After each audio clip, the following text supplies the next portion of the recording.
Hello, and welcome to Revolutions. Episode 13, The Instrument of Government.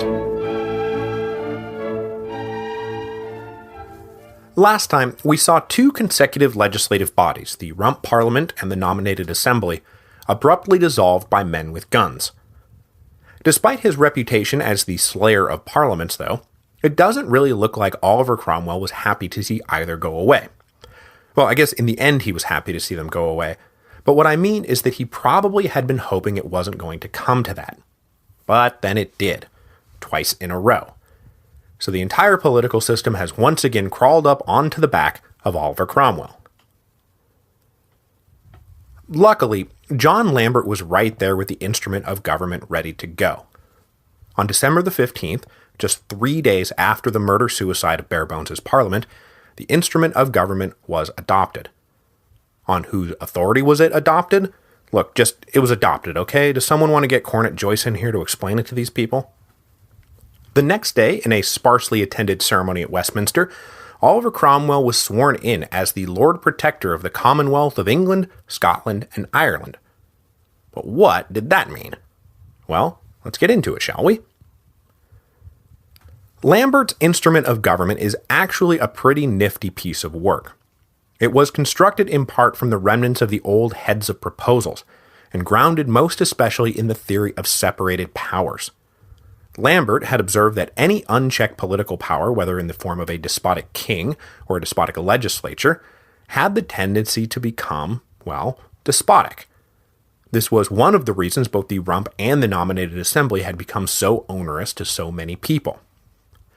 But the other thing he observed was that a big legislature is basically incapable of efficient and timely governance. It's a too many cooks spoil the broth kind of thing. So the instrument of government divvied up legislative and executive power between three interlocking, mostly co-equal branches of government: a big legislative parliament, a small executive council, and a Lord Protector who straddled them both while being simultaneously limited by both. On the legislative side, the instrument thoroughly reorganized Parliament. It would now have 400 members representing England and Wales, and another 30 each for Scotland and Ireland. New elections had to be held within 3 years of the closing of the last session, and each new parliament was guaranteed a minimum life of 5 months. The property requirement for suffrage was jacked up to £200 annually, and the district lines were radically redrawn to eliminate all the rotten boroughs floating around out there, and bring some semblance of rationality to the electoral process. Catholics were of course disbarred both from voting and serving in Parliament, as were ex-royalists who hadn't been granted specific exemptions, which Lambert hoped would solve the problem of the first Parliament potentially voting to restore the monarchy. On the executive side, the council was to be composed of between 13 and 20 members who would serve for life. Lambert devised an elaborate system of choosing new councillors, with Parliament nominating 6 candidates, the sitting council narrowing the list down to 2, and then the Lord Protector selecting the winner. Once a councillor was in, though, they could not simply be dismissed by the Lord Protector at will, as a king could eject someone from his Privy Council. It required a fairly cumbersome impeachment process to get rid of an objectionable councillor. And when you consider that the council was to have control of the armed forces when Parliament wasn't in session, and they were to be the ones who selected a new Lord Protector if the old one died, it's pretty clear that the independent power lodged in the council was one of the major political innovations of the instrument of government.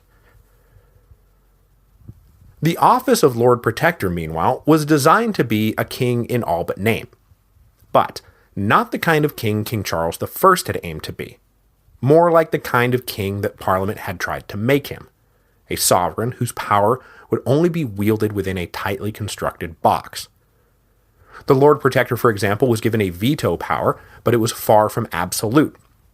Basically, the Lord Protector could refuse to sign a bill, but if, after 20 days of inaction, Parliament took a second vote and the bill again passed, then that was it. It was a law.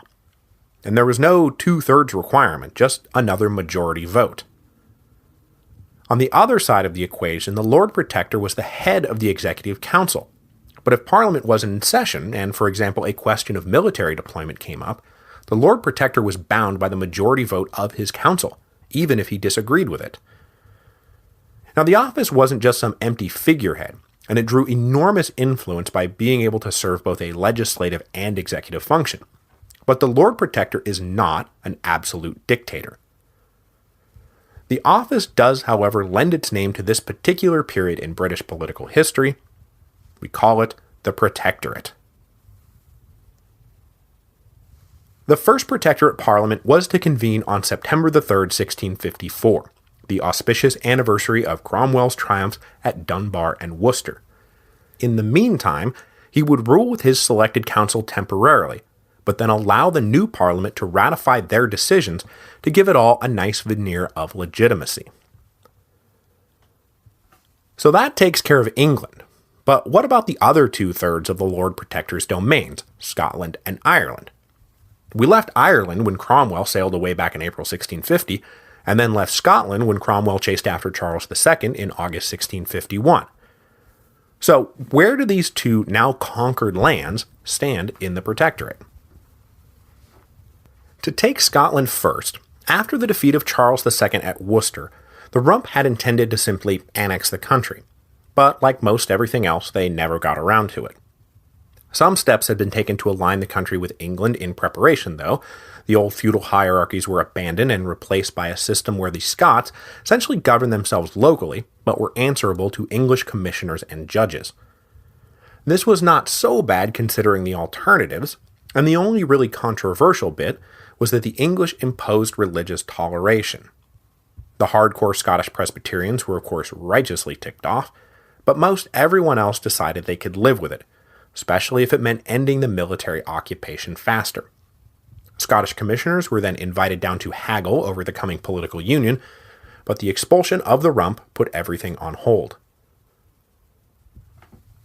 Barebones' Parliament picked up the baton where the Rump had dropped it, along with every other baton the Rump dropped, but their negotiations with the Scots hit a snag when a Royalist insurgency suddenly broke out in Scotland. See, after he landed in France, Charles II had appointed the Earl of Glencairn to pick up the Royalist standard in the north and try to carry on the fight. As with the Marquis of Montrose's various adventures, Glencairn found support mostly in the Highlands, but by September 1653, he started making headway in the Lowlands too. The commander of English forces in Scotland was Robert Lilburne, brother of freeborn John, and in an attempt to nip the uprising in the bud, he probably came down too hard on the Scots and wound up inadvertently provoking further unrest. By January 1654, as Cromwell was settling into his new role as Lord Protector, there were perhaps 5,000 to 10,000 Scots under arms, but long-entrenched rivalries between Highland clans and Lowland clans made it difficult to unify the movement. Plus, the Earl of Argyll had decided he was done supporting the monarchy, and stuck with the Protectorate regime. In April, General George Monck took over from Lilburne, and by the end of summer, the insurgency was pretty well broken.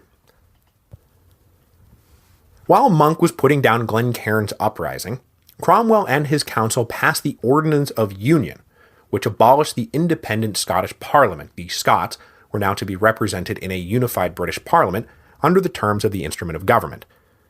To make this medicine go down easier, the Ordinance of Union also opened up free trade between England and Scotland, and then the Act of Pardon essentially exonerated every Scotsman who had ever taken up arms against England, except for a short list of specifically named men.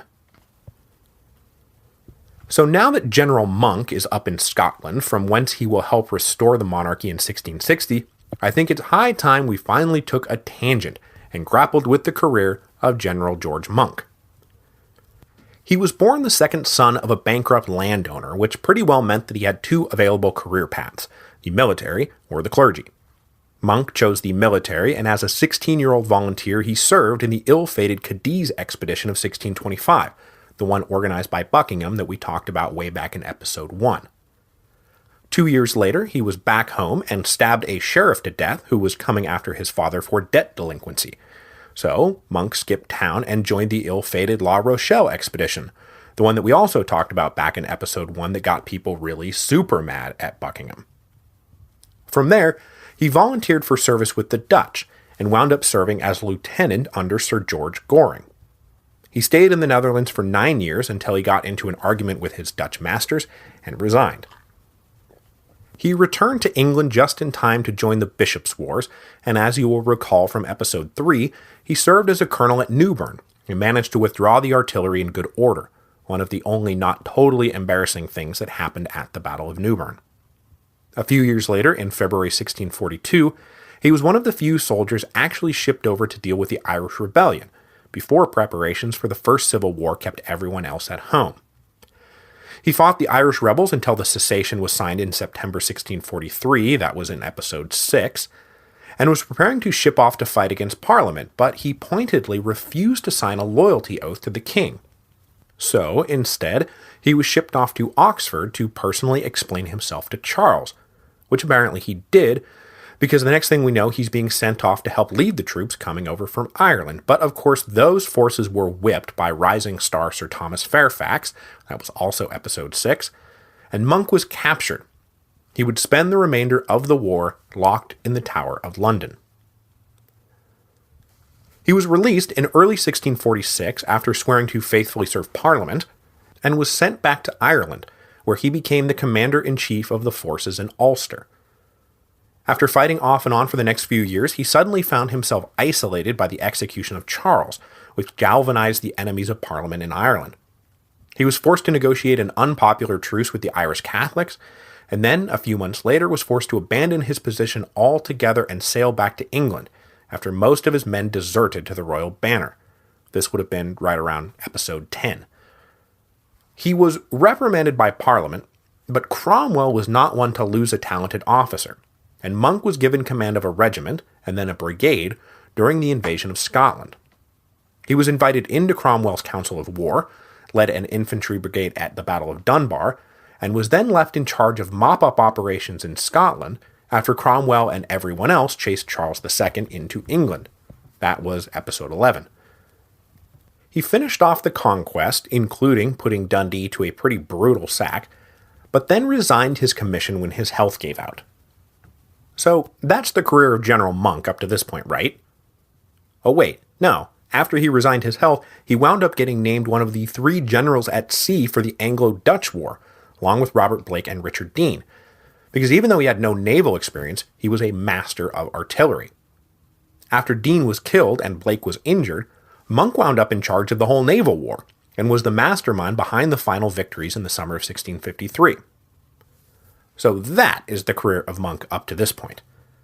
He will spend the next 5 years as the military governor of Scotland, and, as I've hinted, will play a major role in the final breakdown of the restored rump, yes, the rump is going to be restored, and the restoration of the monarchy. But we'll get to that later. Okay, end of tangent. So in Scotland, the major themes of the political settlement were reconciliation and tolerance. The themes of the Irish settlement, on the other hand, were not that at all. Rather than limiting blame to a few select rebel leaders, the English seemed perfectly willing to blame the Irish collectively. Before it was dissolved, the Rump had passed a bill that, if interpreted literally, would have meant the deaths of upwards of 80,000 Irishmen for having participated in the various revolts of the last decade. But the law was never interpreted literally, nor was it possibly even meant to be. Mostly, it was meant to create a legal rationale for voiding land titles, because what the English really needed was not Irish heads, but Irish land. Over the course of the Civil Wars, Parliament had raised money by selling off huge, and entirely theoretical, tracts of land to investors. The deal was, you give us cash now, and when the rebellion in Ireland is put down, you'll be compensated with X amount of land. Now that bill was coming due.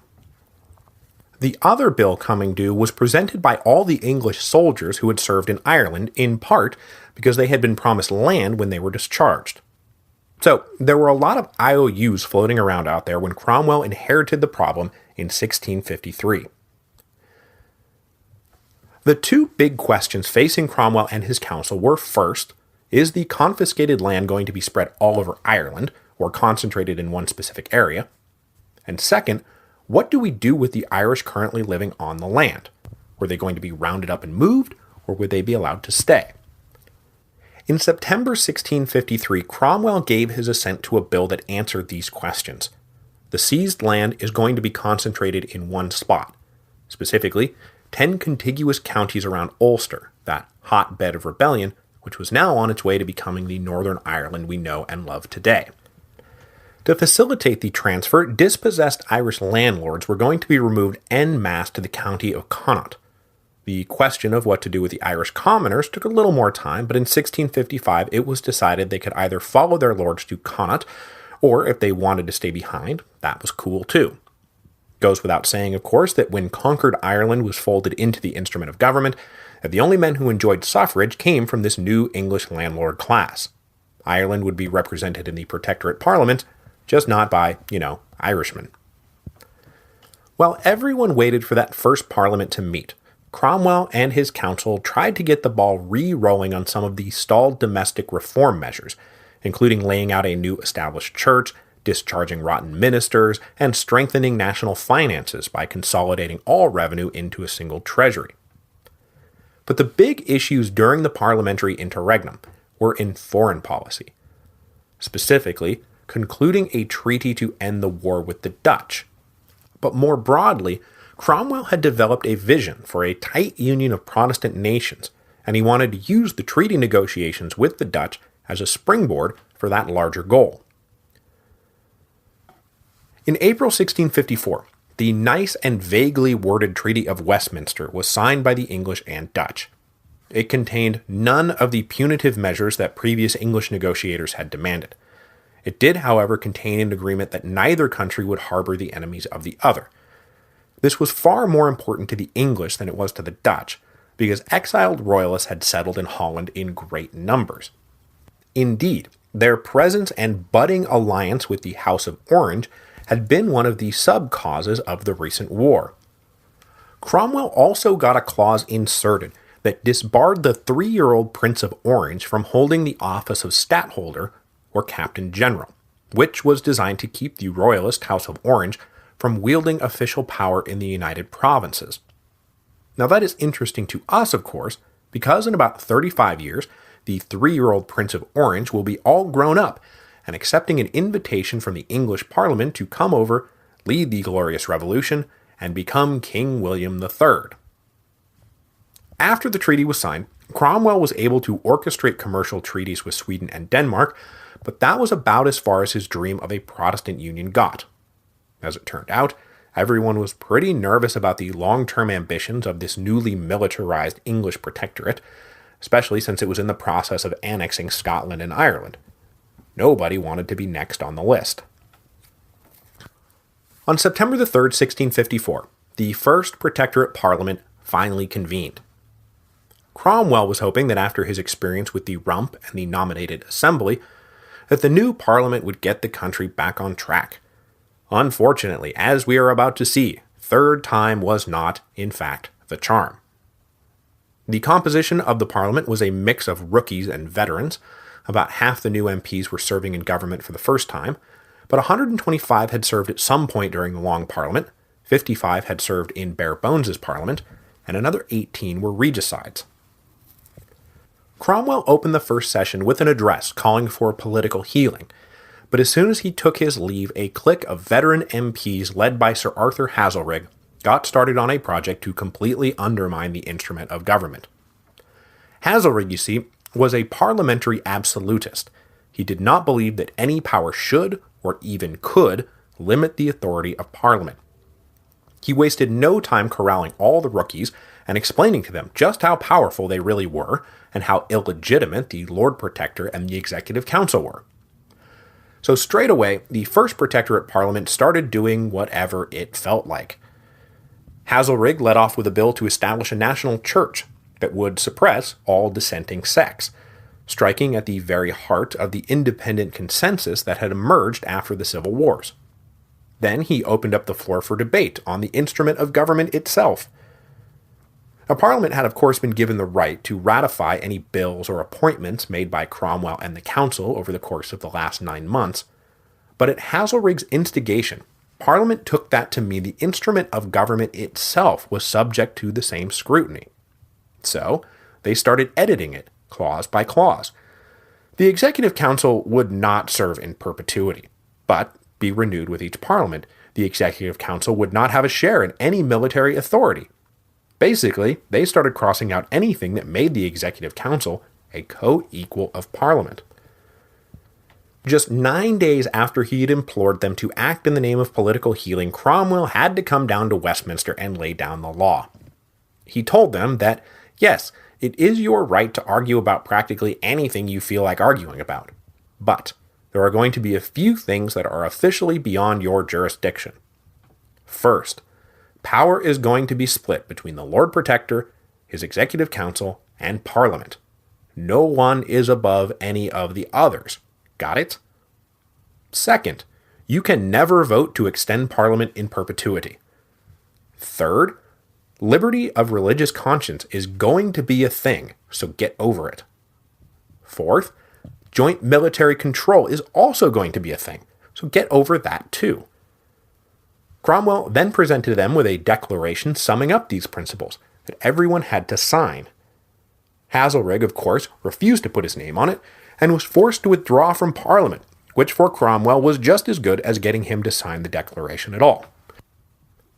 2 weeks later, though, one of the constitutional issues that was still open for debate, how a new Lord Protector was going to be chosen, was suddenly thrust to the forefront. While riding home one day, Cromwell decided, just for kicks, to take the reins of his carriage. But one of the horses went a little crazy, and the whole carriage pitched over and crashed. Now, the crash itself was not the problem. The problem was that Cromwell had a loaded pistol in his pocket at the time, and the impact set it off. The Lord Protector miraculously emerged in one piece, but the near miss reminded Parliament that the question of succession, at this point, could only be answered by the Council, and that really wouldn't do.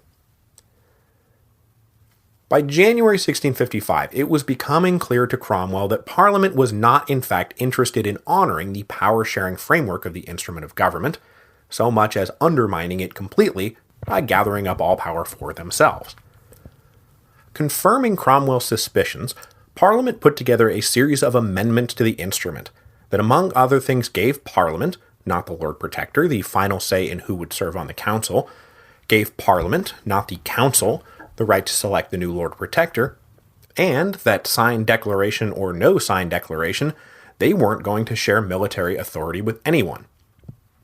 Then they made the fateful decision to present Cromwell with the amendments as one package bill. He could accept it or veto it, but he couldn't say yes to some parts while rejecting others. It was all or nothing. This was the last straw for the Lord Protector.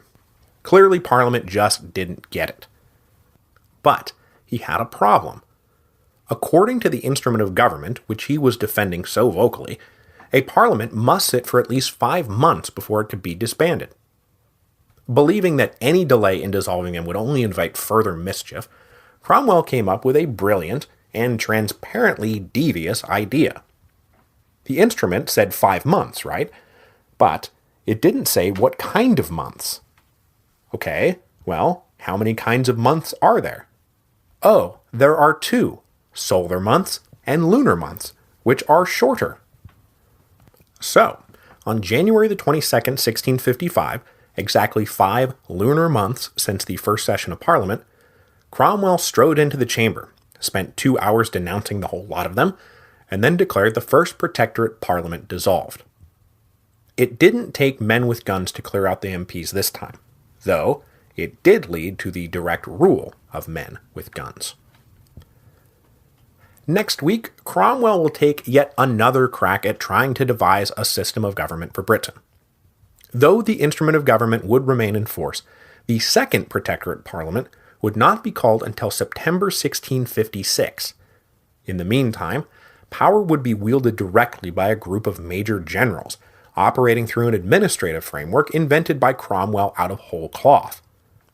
But trying to simply govern the country would not be the Lord Protector's only problem, as yet another Royalist uprising will plague him at home, while the collapse of the so-called Western design abroad will utterly demoralize him and force Cromwell to question whether God had finally abandoned him.